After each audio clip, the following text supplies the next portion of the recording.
आज की कहानी का शीर्षक है किस्तों में बंटती जिंदगी।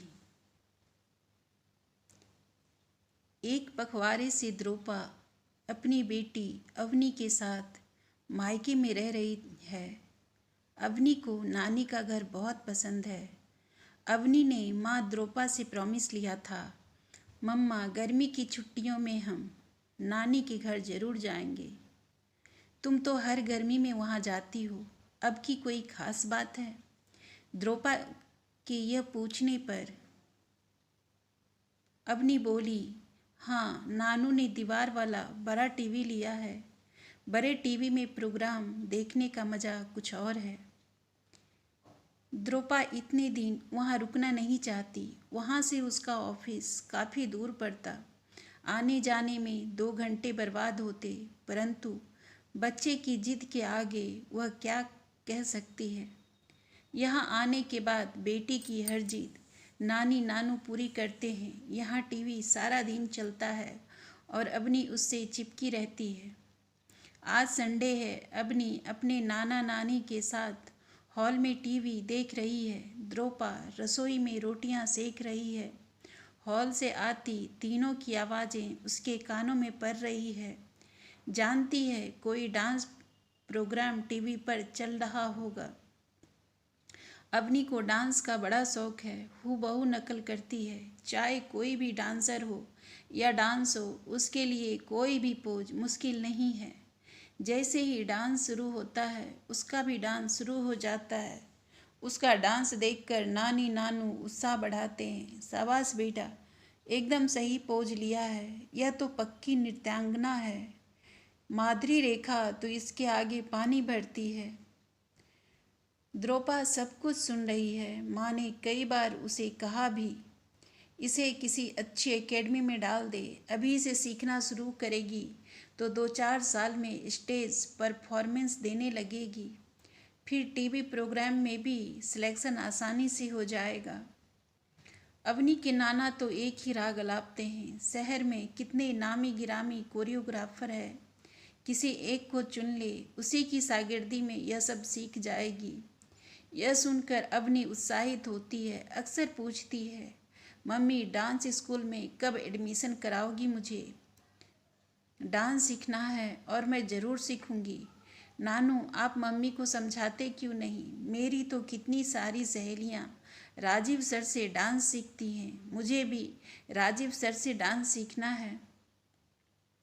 बेटी की बात सुनकर द्रोपा कोई जवाब नहीं देती। लगता है वह कुछ सुन ही नहीं रही। सब कुछ उसके सिर से ऊपर से निकलता जा रहा है।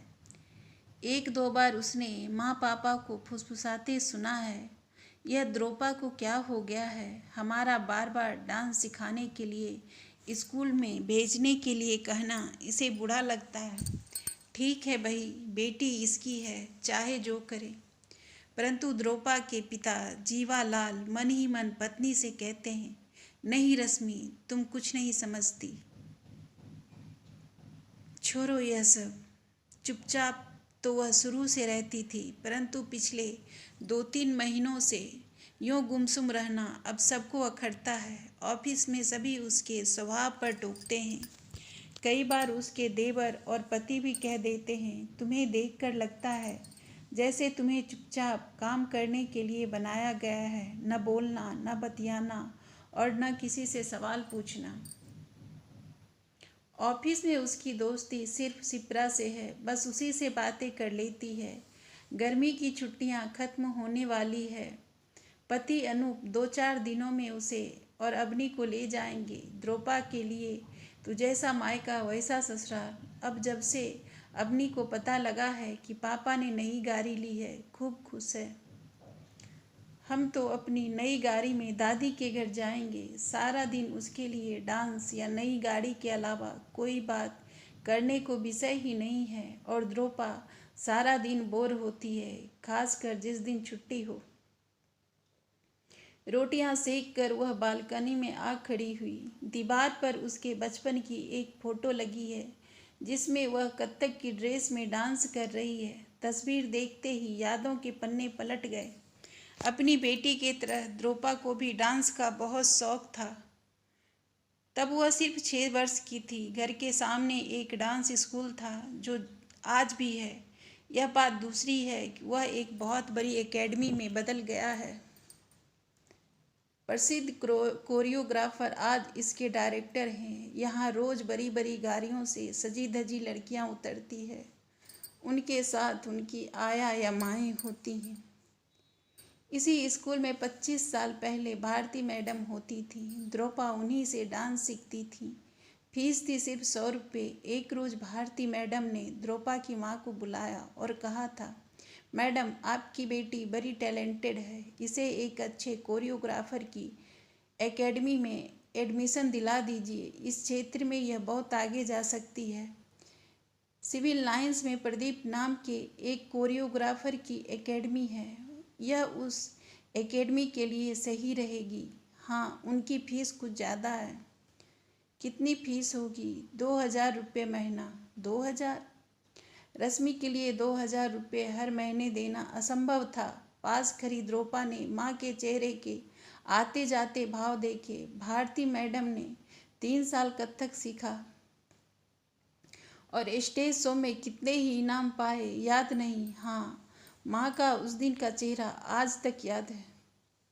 माँ के चेहरे को देखकर वह समझ गई, यह सपना देखना भी गलत है, परंतु सपने तो सपने हैं। उन्हें देखने से कोई नहीं रोक सकता, क्योंकि एक आस होती है शायद कि कभी पूरे भी हो जाएं। घर आकर माँ ने मौका देखकर पापा से बात की थी। सुनते ही पापा क्रोध में चिल्लाए थे, रश्मि तुम्हारा तो दिमाग खराब है। 2000 रुपये, मैं इतने पैसे कहाँ से लाऊंगा? कभी सोचा भी है? अरे इस फ्लैट की मासिक किस्त 7000 रुपये है। विजय की पढ़ाई के लिए बैंक से लोन लिया है। 4000 रुपये महीना उसका कटता है। ये दोनों लोन की किस्तें तो सैलरी हाथ में आने से पहले ही कट जाती है। पिछले महीने फ्रिज खरीदा, उसकी भी किस्त 500 रुपये है। अभी जो बोनस मिला था उसे चुपचाप रख दिया कि जब दुकानों पर सेल लगेगी तो अपने लिए एक स्वेटर और बच्चों की के लिए गर्म कपड़े खरीदूंगा। रसोई में मिक्सी नहीं है, तुम कई बार कह चुकी हो। घर में मेहमान आते हैं तो पड़ोसियों से मिक्सी मांग कर लाती हो। सबकी रसोई में नए नए गैजेट्स हैं, उनकी कमी के बारे में तुमने कई बार कहा है। इन सब के लिए पैसा कहाँ से लाऊं, जबकि तनख्वाह सिर्फ 25,000 रुपये हैं। जोड़ तोड़ कर हमारी रोटी का इंतजाम होता है, और तुम कहती हो बेटी को डांस सिखाने के लिए 2000 रुपये फूंक मार दूं। अरे मारो इस शौक को। देखो, सीधे सीधे इसे पढ़ने दो। इसके दिमाग में डांस सीखने का फितूर मत डालो। पर्दे के पीछे खड़ी द्रोपा चुपचाप सब कुछ सुन रही थी। पापा का क्रोध कम नहीं हुआ था। याद है, 10 साल से हम दिल्ली से बाहर घूमने कहीं नहीं गए। फिर इतनी महंगाई, लगता है घर का खर्च और किस्तों में सारा जीवन यूं ही निकल जाएगा। पापा की आवाज़ भर्रा रही थी। पर्दे के पीछे खड़ी द्रोपा को यह सब सुनकर अच्छा नहीं लगा था। वह छोटी थी, परंतु सब समझती थी। वह पापा को परेशान नहीं देख सकती थी। उसने कसकर आंखें बंद कर ली थी। मन करा करके निश्चय किया कि अब कभी डांस सीखने की जिद नहीं करेगी। लेकिन कोई यह तो बताए, इन किस्तों में सपनों के लिए कोई किस्त क्यों शामिल नहीं है? उनको पूरा करने का जिम्मा किसका है? पता नहीं क्यों जी चाहा कि सामने टेबल पर रखा कांच का गिलास उठाकर किसी कोने में जोर से मारे। शायद सपने टूटने का दर्द थोड़ा कम हो जाए। सपने तो टूट ही गए, दर्द भी हौले हौले चला जाएगा। द्रोपा चुप और शांत रहने लगी थी। यह बात कोई नहीं जानता था सिवा पापा के। वही एक थे जो उसके चुप रहने का कारण जानते थे। जीवन जीने के लिए साधन जुटाने की इस होड़ में उसके सपनों को किसने सेंध लगाई है? यह अपराध भाव जीवालाल के अंदर था, लेकिन मजबूर थे कि जीविका पहले है, सपने बाद में आते हैं। द्रोपा ने बीए, एमए किया और एक नौकरी पाली। वह संतुष्ट थी। ऑफिस में काम करते हुए एक कलीग से दोस्ती हो गई। पहले थोड़ा घूमना फिरना और फिर प्यार इकरार। कुछ दिनों बाद दोनों के परिवारों को पता चला और फिर बातचीत हुई। दोनों परिवारों को शादी से कोई गुरेज न था। अनूप और द्रौपा की शादी का आयोजन एक ही हॉल में हुआ। दोनों परिवारों ने मिलकर एक पार्टी दे दी थी। वह खुश थी कि उसे मनचाहा वर मिल गया। हमारे पास देने को दहेज के नाम पर कुछ भी नहीं है, द्रौपा के पिता जीवालाल ने साफ शब्दों में अनूप के पिता को बता दिया था। अनूप के पिता ने भी कहा था, भाई साहब हम भी पूरे सुरे हैं, हमारी माली हालत आप जैसी ही होगी। हमें सुंदर सुशील व घर को संभालने वाली बहू चाहिए। ये गुण आपकी बेटी में जरूर होंगे। शादी से पहले अनूप कई बार द्रौपा को अपने घर ले गया था। वह अपने सास ससुर से मिली थी। सब अच्छे लगे। सब अपने घर जैसा लगा ही नहीं कि यह उसकी होने वाली ससुराल है। घर में दो देवर, दोनों इंजीनियरिंग कर रहे थे और अनूप के माँ बाप थे। घर के नाम पर 2 कमरों का फ्लैट था, ठीक उसके घर की तरह। ससुर अकाउंटेंट थे, सास उसकी माँ की तरह हाउस वाइफ थी। भाइयों में अनूप सबसे बड़ा था। अनूप और द्रौपा की शादी का आयोजन मैंने आज तक कोई हिल स्टेशन नहीं देखा। मैं भी कौन सा घूमने गया हूँ। दिल्ली से इलाहाबाद और इलाहाबाद से दिल्ली, मुल्ला की दौर मस्जिद तक। हाँ, हम कहीं भी जाएं, पर इलाहाबाद नहीं जाएंगे। बोर हो गया हूँ। पर मैं तो दिल्ली छोड़कर कहीं नहीं गई। मेरे लिए तो हर शहर नया होगा। तो फिर हम आगरा चलते हैं, वहाँ ताजमहल पर हनीमून मनाएंगे। सुबह चलेंगे, दूसरे दिन सुबह दिल्ली वापस। अनूप अपने प्रस्ताव पर खुद ही हंस पड़ता। द्रौपा मुंह फुलाकर बैठ जाती। फिर मान मनोवल, प्यार भरी चुहल और हंसना खिलखिलाना। जब वह हंसती तो अनूप द्रौपा को एकटक देखता। जानती हो, जब तुम हंसती हो तो ऐसा लगता है कि समुद्र की लहरें ठाठे मार रही हो। अच्छा, ऐसा क्या? हाँ, तुम बस यूं ही हंसती रहा करो, बड़ी प्यारी लगती हो। अनूप उसे बाहों में भर लेता और अनूप हनीमून की बात वहीं की वहीं। शादी के बीच का वह हादसा कभी नहीं भुलाया जा सकता। अचानक द्रौपा के ससुर को दिल का दौरा पड़ा। अफरा तफरी मच गई। अनूप पिता को लेकर अस्पताल भागा और अनूप की माँ द्रौपा को लेकर घर आ गई। घर का माहौल एकदम से बदल गया था। ससुर की तबीयत थोड़ी संभली तो सबको चैन आया, पर वे इस लायक नहीं थे कि नौकरी पर जा सकें। काफ़ी कमज़ोर हालत में थे। एक दिन अनूप ने बताया, पापा ने इस फ्लैट के लिए बैंक से लोन लिया था, जिसकी हर महीने किस्त जाती है। भाई के लिए भी LIC से लोन लिया था, जिसकी किस्तें जा रही है। घर की किस्त 10,000 रुपये महीना है और भाई की पढ़ाई की लोन 5,000 रुपये महीना। ये दोनों पापा की तनख्वाह से कट रही थी। पापा की हालत देखकर नहीं लगता कि पापा नौकरी पर जा सकेंगे। अब इसकी भरपाई की जिम्मेदारी हम पर है। आशा है तुम मेरा साथ दोगी। घर का खर्च व पापा की दवाइयों का खर्च तुम संभालो और मैं LIC और बैंक से लिए गए लोन की किस्तों को चुकाऊंगा। बात सिर्फ 4 साल की है। 4 साल बाद दोनों छोटे भाइयों की नौकरी लग जाएगी। तब वे दोनों हमारी मदद करेंगे। देखना, सब ठीक हो जाएगा। वह अवाक थी। सास ने सही कहा था, हम दोनों की माली हालत एक सी है। वहाँ भी किस्तों का बोझ अकेले पापा ढो रहे थे। वे भी यही कहते थे, बस थोड़े दिन की बात है, बाद में सब ठीक हो जाएगा। यहाँ पति भी यही समझा रहे थे। आखिर कब तक यह चलेगा? शायद सारी जिंदगी। शादी से पहले द्रौपा की जिंदगी नीरस बेनूर थी। शादी के बाद सोचा था यहाँ खुलकर अपनी जिंदगी अपने तरीके से जिएगी। यहाँ तो कमाने वाले 3 हैं और अब तो 2 जन हैं। फिर भी सब कुछ पहले जैसा है, वही किस्तों का बोझ, वैसा ही सोच। मेरा जीवन तो किस्तों की गणित के बीच ही बीत जाएगा। ससुर बिस्तर पर हैं।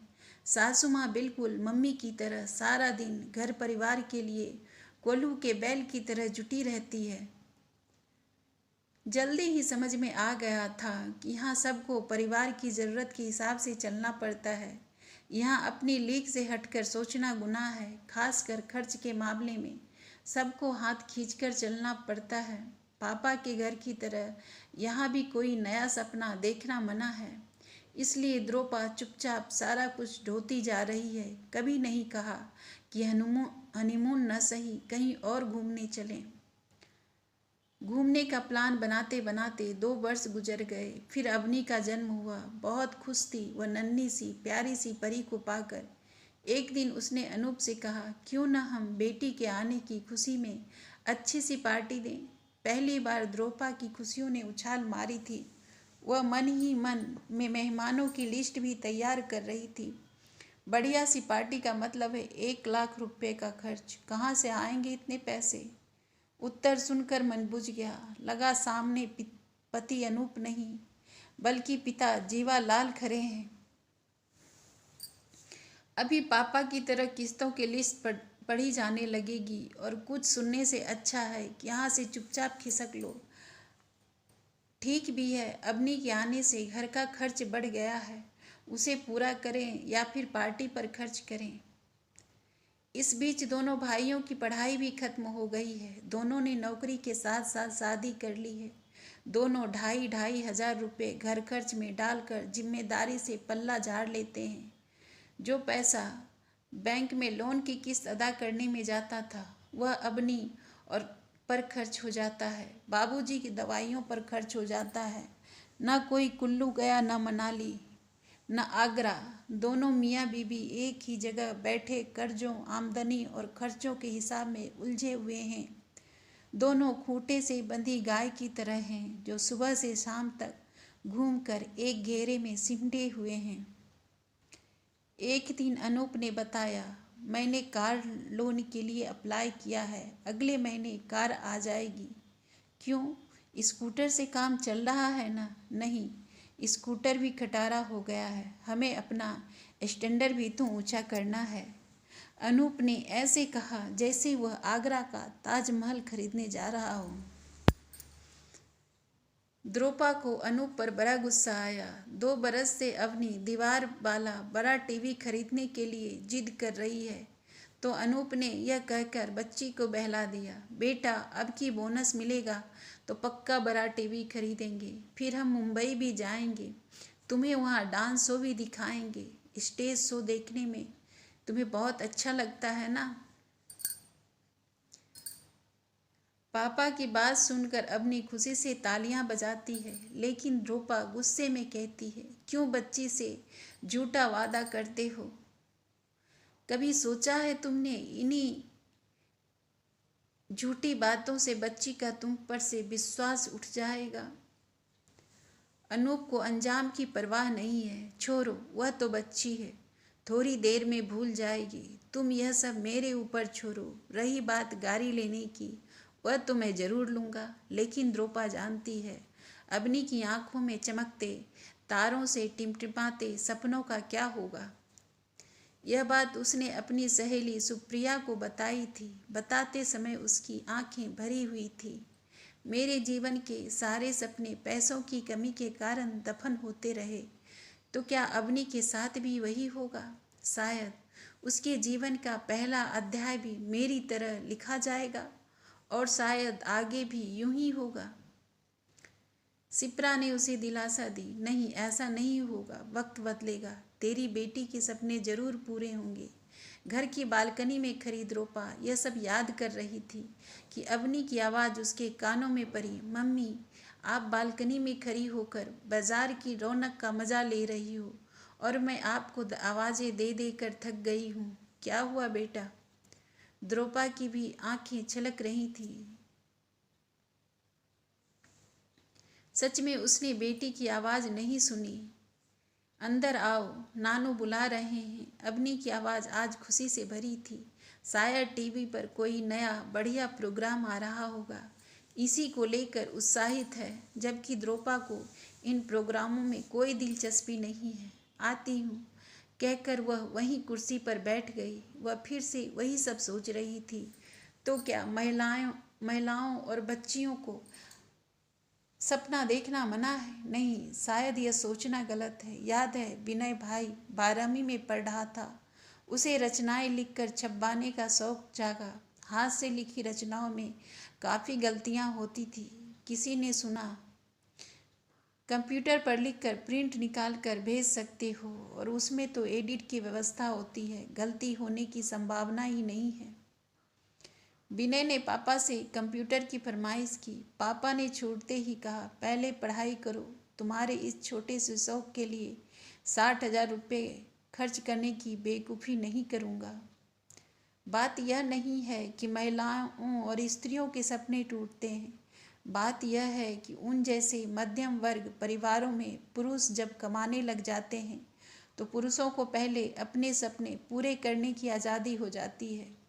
स्त्री स्वयं कमाते हुए भी सपनों को पूरा करने के लिए आज़ाद नहीं है। सच तो यह है कि उसको तो सपने देखने की इजाज़त भी नहीं है, क्योंकि आमदनी और खर्च की किस्तों में सपनों के लिए कोई किस्त नहीं रखी है।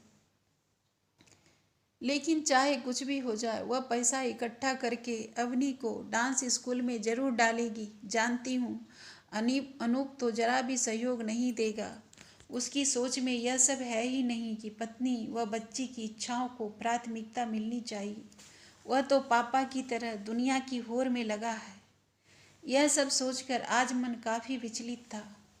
ओ मम्मी, आप तो वहीं फिर से बैठ गई। नानू कब से बुला रहे हैं। अवनी का स्वर एक बार फिर कानों में पड़ा। वह उठकर हॉल में पहुंची। बेटा आओ, यहाँ मेरे पास बैठो। पापा ने बड़े लाड से द्रोपा को पास बैठाया। उनके हाथ में पिंक रंग का कोई कागज़ था। उन्होंने हौले से उसकी हथेली पर उस कागज़ को रखा। पापा, यह क्या है? यह तो चेक है। नहीं, यह तो डिमांड ड्राफ्ट है, और वह भी मेरे नाम। वह कभी पापा को तो कभी माँ का चेहरा देख रही थी। रकम पढ़कर चौंक पड़ी। 10 लाख रुपए। हाँ बेटा, ये 10 लाख रुपए तेरे हैं। सुन, 10 वर्षों में मैंने बैंक में पीपीएफ खाता खोला था। सोचा था जो पैसे डालूंगा तेरी शादी के समय काम आएगा। साल का 1 लाख डालता था। तेरी शादी में तो सिर्फ 20,000 रुपये लगा था। यह पैसा जमा होता गया। कल यह पैसा 10 लाख रुपया बन गया। सो वही निकाल कर तेरे को दे रहा हूँ। कहते हुए पापा का गला बढ़ आया। आई एम सॉरी बेटा, जीवन भर किस्तें ही चुकाता रहा हूँ। उस वक्त तुम्हारी इच्छाओं और सपनों का दफन करता गया। दुख तो होता था, पर क्या करता। तुम्हारी और विनय की पढ़ाई, घर का सामान, फ्लैट, सबके लिए लोन लेना पड़ा था। तू तो सब जानती है। आज तुम और अनु उसी जगह पर खड़े हो जहाँ जानता हूँ तुम दोनों का जीवन भी मेरी तरह बीतेगा। किंतु इस बिटिया के सपनों का क्या होगा? अब इस पैसों से बेटी को किसी अच्छी सी डांस एकेडमी में एडमिशन दिला दे। बच्ची होनहार है, देखना बहुत आगे जाएगी। पापा की आंखें छलक आई थी। वे आगे बोले, एक बात और, इन पैसों से मकान की किस्तें मत भरना, समझी? तेरी न सही, इस बच्चे के सपने तो पूरे हो जाएंगे। द्रोपा की भी आंखें छलक रही थी। सबके पीछे खड़ी माँ थी। उसके हाथ में घुंघरू थे, जो 20 साल पहले किसी डांसों में द्रोपा को इनाम में मिले थे। सबने देखा, माँ घुंघरू छन छन बजा रही थी। अवनी हैरान थी। जो मम्मी चुप चुप रहती थी, आज खुशी से नाच रही थी। अवनी ने भी माँ का साथ दिया।